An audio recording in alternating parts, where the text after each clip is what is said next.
Hey guys, so today I'm going to talk about a very prevalent problem that I've seen traders that have varying levels of experience and all manage different levels of capital face.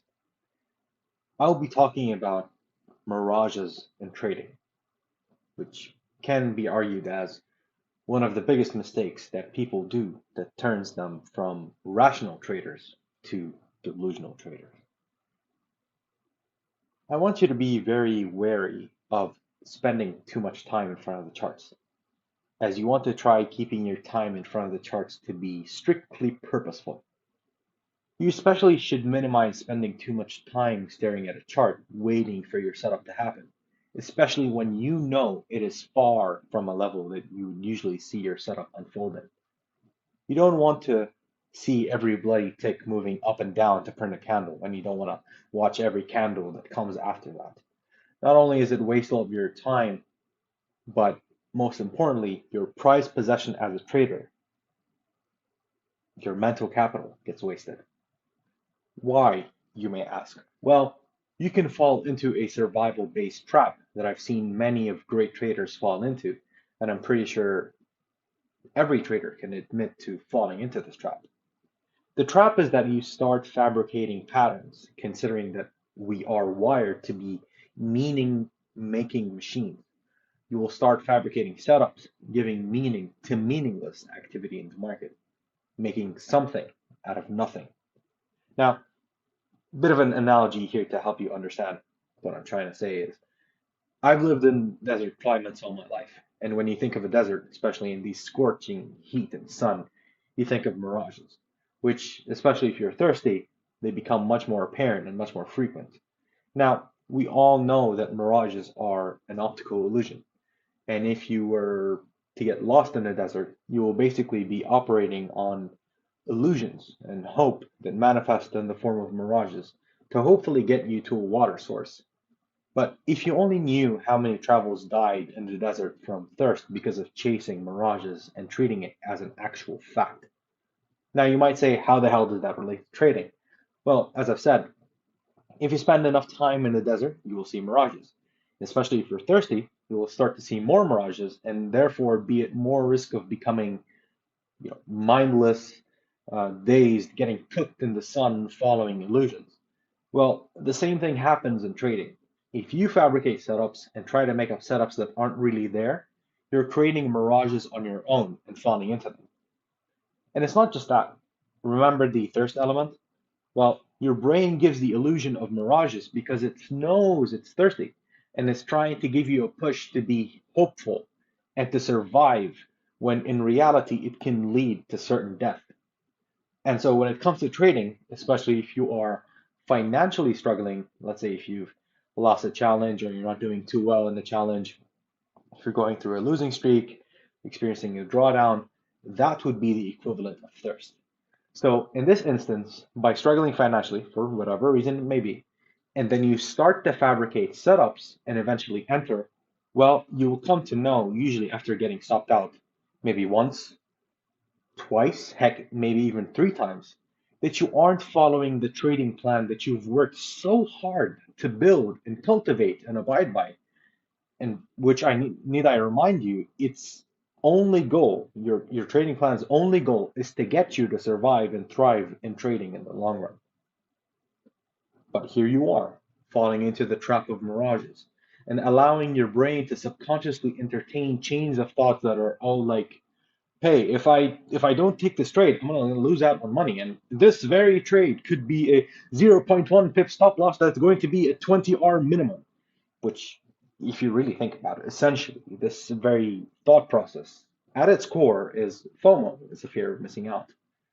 But that very thought process can ruin you. Obviously, it's not going to be as exaggerated as 1.1 pip stop loss or anything, but you can interpret it however way you may interpret it as. Heck, if you're going through a period of drawdown, you might process it as this might be the trade that's going to get me out of my drawdown, or this is going to be the trade that's going to get me to pay my bills this month.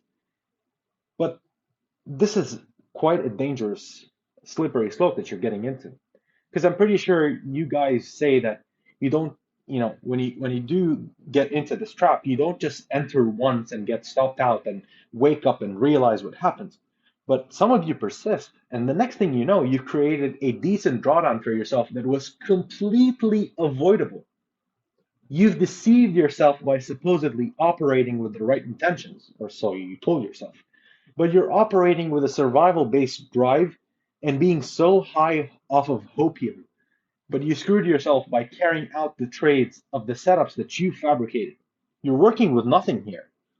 You know, if you are working with an illusion and you actually pull the trigger, believing or hoping that there is a considerable chance that this can work out, what does that make you? A rational trader?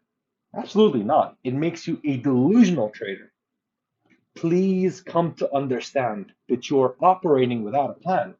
You're operating in a facade of your own making. So please be careful of these moments. You want to stick to a trading plan that you've created for yourself and operate in an explicit manner. And understand, need I remind you, that we are analysts before we become traders.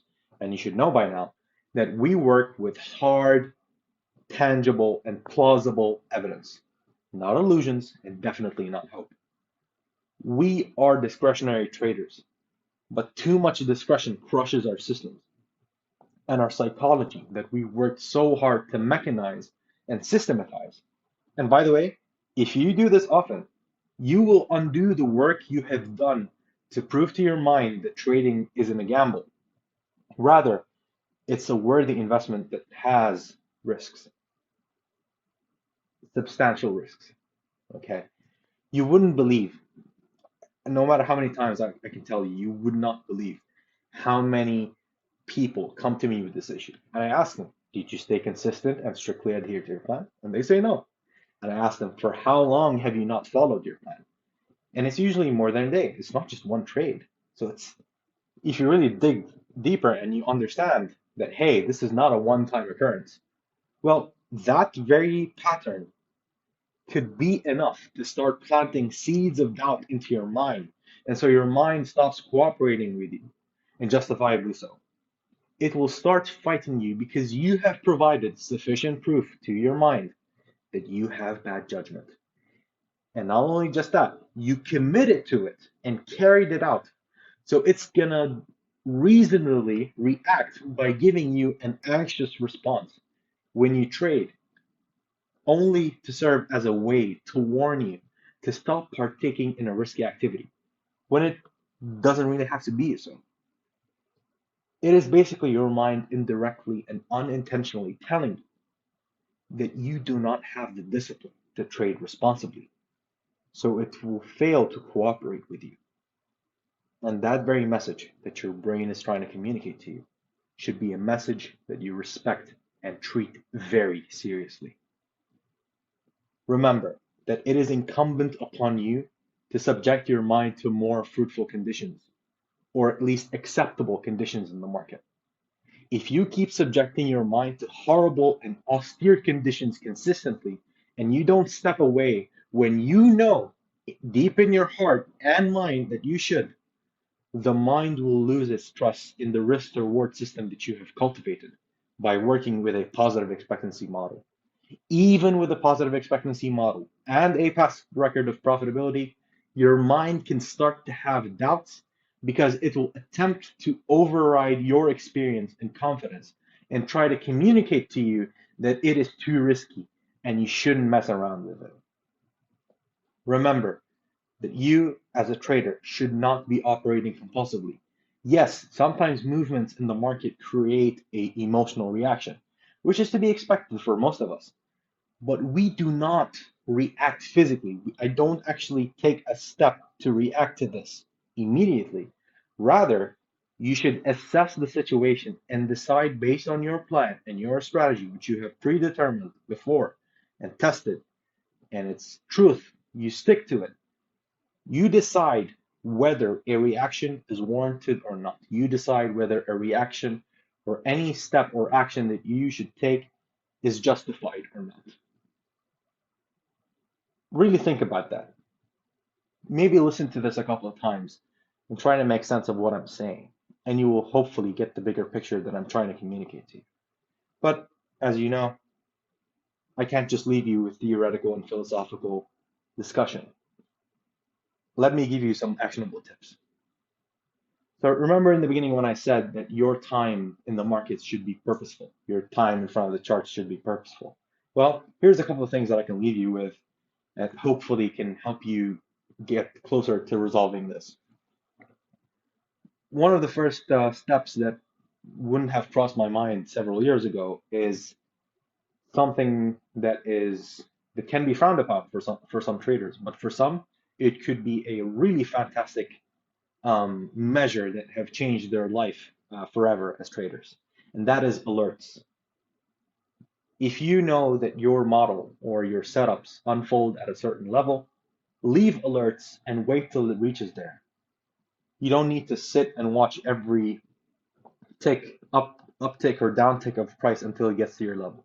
If you know that it's going to get unfolded at a certain level, put your alerts there or leave it. Or if you think that, for the variety of different strategies that people follow, if it crosses this level, this is the next place that my setup can get unfolded in. So I will put an alert at the next level, which I think that it's going to get unfolded in, at a level where if it reaches that level, then it's going to introduce a setup that it's going to be in a different area. Okay. Another thing I can tell you is, if you're that type of guy that doesn't really trust the idea of alerts and you still want to be more involved in the markets, maybe do something, maybe read a book or listen to a podcast or listen to some music, but keep the chart in the background and check on it every couple of minutes. Obviously, if you're a scalper and stuff, then you need to be a bit more focused and be more in tune with the market. But if, let's say, you're a swing trader or a short-term trader, you don't have to watch every bloody uptick and downtick. Okay, so just you don't have to stick to looking at the charts. Heck, maybe you can look at other assets. If you trade Forex, let's say if you look at dollar pairs, maybe look at yen pairs if that's something that you're comfortable with. Maybe look at indices, maybe look at commodities. I'm pretty sure considering that a variety of different strategies can apply to a whole variety of different assets. So maybe experiment with that. And here are a couple of things that you also should keep in mind. You need to accept that you're not going to catch every setup. You need to accept that the market is not going to run away and it is going to give you setups, just not now, maybe later. And a successful action, which is the thing that you should be consistently doing as a trader, can be not taking a trade when there isn't any setup because number one rule is capital preservation. And if you take a trade when there isn't any setup and you get stopped out, you lose two things, actual capital and mental capital. Okay? Keep that in mind. Heck, go and rewind a bit and listen to what I just said. You lose out on two things, actual capital and mental capital. Actual capital, there it might not need a lot of work to recover, but a string of losses in your mental capital can be very hard to recover from. And if you are a type of guy that is like, like to stick to a schedule that is maybe like from X hour to X hour, I'm in a trading mode. So that's all I'm thinking about. That's all what my mind is entertaining at that moment. So if that's you, open the backtester and demo trade previous days so you can practice and execute properly in fruitful conditions. I understand it's not the real deal, but it's better than nothing, for sure. And finally, you know, for the level of whatever it is that you hold dear, please don't start throwing crap at a wall and hope things will stick because it's unlikely that you're going to end up with anything substantial. You're just going to end up with a crappy wall. And before you go, remember, you got this.